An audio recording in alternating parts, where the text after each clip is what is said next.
You, John Fitzgerald Kennedy, do solemnly swear. I, John Fitzgerald Kennedy, do solemnly swear. That you will faithfully execute the office of President of the United States. That I will faithfully execute the office of President of the United States. And will, to the best of your ability. And will, to the best of my ability. Preserve, protect, and defend the Constitution of the United States. Preserve, protect, and defend the Constitution of the United States. So help you God. So help me God.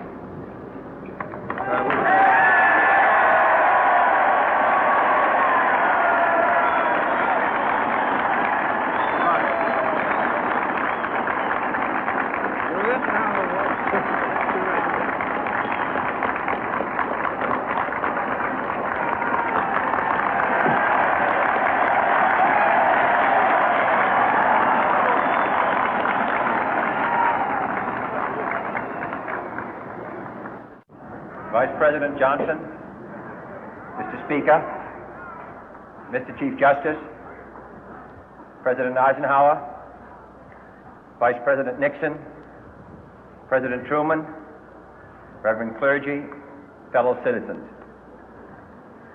We observe today not a victory of party, but a celebration of freedom, symbolizing an end as well as a beginning, signifying renewal as well as change. For I have sworn before you and Almighty God the same solemn oath our forebears prescribed nearly a century and 3/4 ago. The world is very different now, for man holds in his mortal hands the power to abolish all forms of human poverty and all forms of human life. And yet the same revolutionary beliefs for which our forebears fought are still at issue around the globe. The belief that the rights of man come not from the generosity of the state, but from the hand of God. We dare not forget today that we are the heirs of that first revolution. Let the word go forth from this time and place to friend and foe alike that the torch has been passed to a new generation of Americans born in this century, tempered by war, disciplined by a hard and bitter peace, proud of our ancient heritage, and unwilling to witness or permit the slow undoing of those human rights to which this nation has always been committed and to which we are committed today at home and around the world.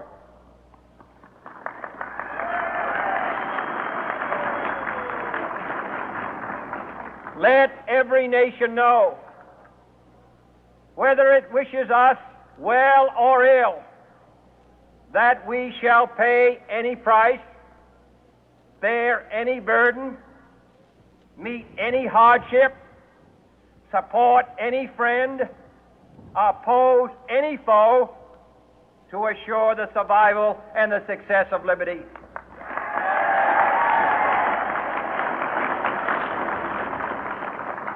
This much we pledge and more.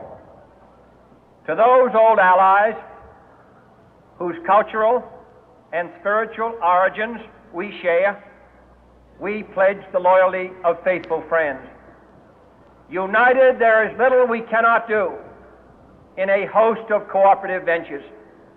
Divided, there is little we can do, for we dare not meet a powerful challenge at odds and split asunder.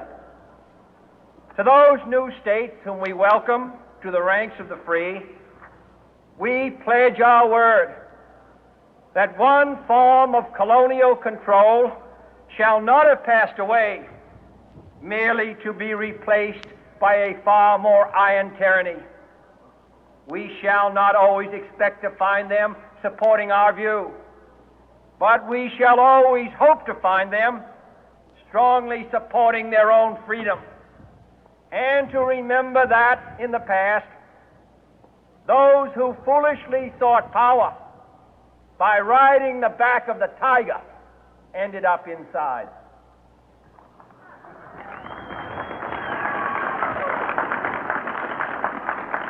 To those people in the huts and villages of half the globe struggling to break the bonds of mass misery, we pledge our best efforts to help them help themselves for whatever period is required, not because the communists may be doing it, not because we seek their votes, but because it is right. If a free society cannot help the many who are poor, it cannot save the few who are rich.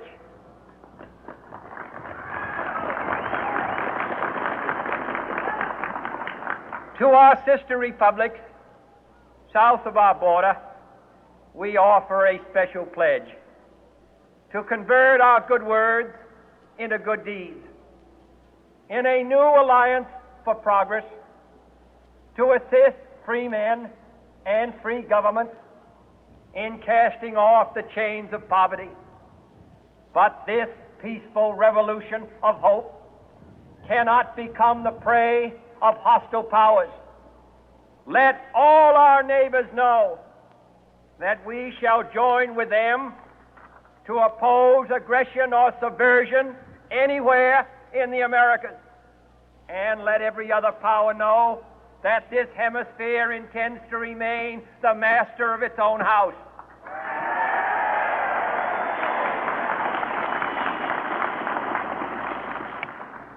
To that World Assembly of Sovereign States, the United Nations, our last best hope, in an age where the instruments of war have far outpaced the instruments of peace, we renew our pledge of support to prevent it from becoming merely a forum for invective, to strengthen its shield of the new and the weak, and to enlarge the area in which its writ may run. Finally, to those nations who would make themselves our adversary, we offer not a pledge, but a request that both sides begin anew the quest for peace. Before the dark powers of destruction, unleashed by science, engulf all humanity in planned or accidental self-destruction, we dare not tempt them with weakness, for only when our arms are sufficient beyond doubt can we be certain beyond doubt that they will never be employed. But neither can two great and powerful groups of nations take comfort from our present course, both sides overburdened by the cost of modern weapons, both rightly alarmed by the steady spread of the deadly atom, yet both racing to alter that uncertain balance of terror that stays the hand of mankind's final war. So let us begin anew, remembering on both sides that civility is not a sign of weakness, and sincerity is always subject to proof.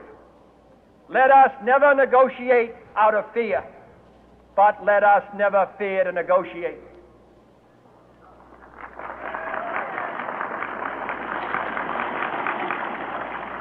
Let both sides explore what problems unite us, instead of belaboring those problems which divide us. Let both sides, for the first time, formulate serious and precise proposals for the inspection and control of arms, and bring the absolute power to destroy other nations under the absolute control of all nations.